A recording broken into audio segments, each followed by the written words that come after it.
today's episode of Inside World Spirit Shots, we highlight the different colors of the currant, or as it's called in Austria, the Ribisel.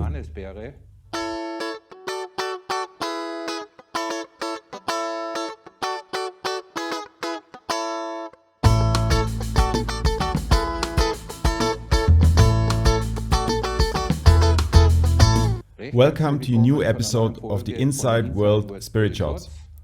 Today it's all about the currant, or as we call it in Austria, the Ribisel. Few among us will know that there is a white, a red and a black one. The white currant and the red currant are rarely distilled. The white not at all, and the black is certainly the most aromatic and is often distilled in different countries. For today's episode of Inside World Spirit Shots, I would like to welcome Andreas Franzl, who will join me in guiding us through the current episode. Servus and hello, Andreas. Hi Wolfram, servus. Andreas Franzl is from Dorfen in Bavaria. He's a good friend and he also sits with us in the jury of the World Spirit Awards. Andreas is also a gifted distiller and runs the distillery Oberkorb in Bavaria. Andreas, today I have a surprise for you. I have 3 products of ours that we distilled in 1995. A white Ribisel, a red Ribisel, and at the end we can discuss your and my black Ribisel together. Andreas, have you ever distilled a red Ribisel? I have not distilled a red Ribisel, but I have tested it several times, also in different panels. For me, I've come to the conclusion that it has no chance against the black one. Despite the fact that it's a bit fresher in the same range as the black one, the intensity and density is simply missing. But in fairness, Andreas, really, a club competition is somewhat different than a world championship. You should remain firmly on the ground with both feet here.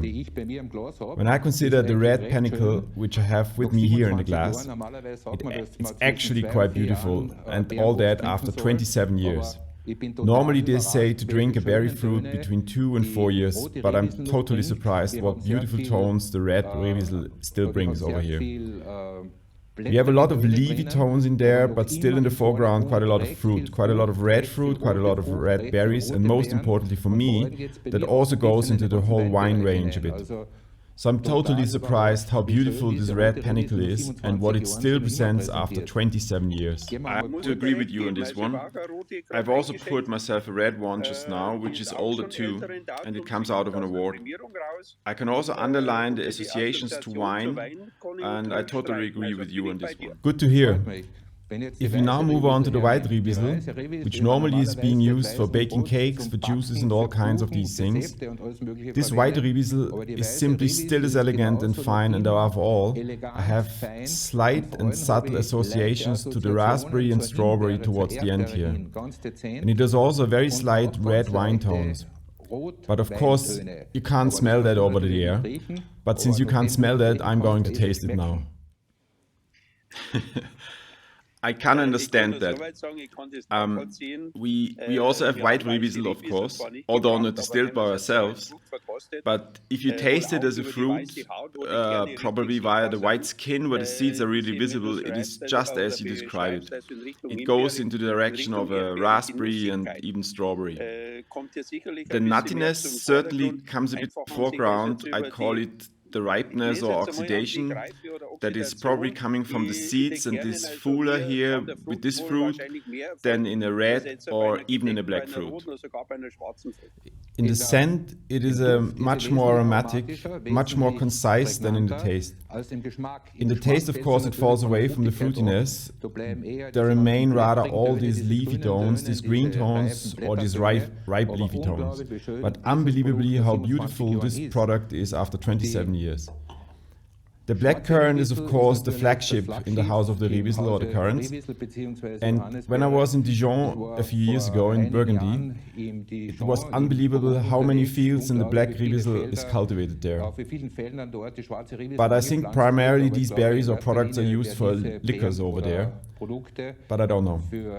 Andreas, please take your black currant now. I can only say it is unbelievable what I smell after 27 years with my black Ribisel here. It's berry, it's almost medicinal, there's fruitiness there, considering the berry, it's already gone towards the tertiary aromas, of course. But it's still in the green tones, it's simply fantastic. Andreas, now it would be interesting, how old actually is your black currant? So the one I have in front of me now is 4 years old. Describe it please, I would be really interested. So what I have here in the glass are very ripe tones, very warm tones and juicy tones. Of course, it's obviously very precisely related to the initial fruit, which did come off the panicle in a very ripe form. Nevertheless, these slight mentholish, these slightly medicinal tones, the green tones from the wood, are just as intrinsically present here in the glass. With the black currant anyway, it's like when I break the wood, I think I get exactly the same tones as in the fruit itself, and it's just really pulls through greatly. But if I may digress a little bit here, we have a problem with black currant in the future. There's hardly any ripe stuff left. The reason for it is the cherry vinegar fly is heavily attracted by the black currant, so they have to come off the bushes earlier every year to avoid getting any insects in them. That means we are probably going to get more medicinal, greener, leafier fruit flavors and characteristics in future. That would be a real shame. Something else, do you only use fresh fruit or fallen fruit as well? As you know, our philosophy is that we have a very close relationship with each and every tree. I've managed so far to use only absolutely freshly harvested fruit for distilling. Maybe the consequence in this area is to use frozen fruit rather than fresh ones in future. We'll have to see and check, but normally that does not fit my philosophy. Finally, we of course use also only fresh fruits rather than frozen fruit. We used only fresh fruit that we received from Trentino region in 1995. Andreas, I'd like to thank you that you were here with us today. It's great to hear that you still have products that still taste properly like the classic cassis. With the insect infestation or diseases of the black Ribisel, there is no aromatic future ahead of us. Thank you very much for your participation today, Andreas, in the Inside World Spirit Shots. Thank you also, dear visitors, for watching, and I would be happy to see you again next time at Inside World Spirit Shots. Servus and thank you for watching.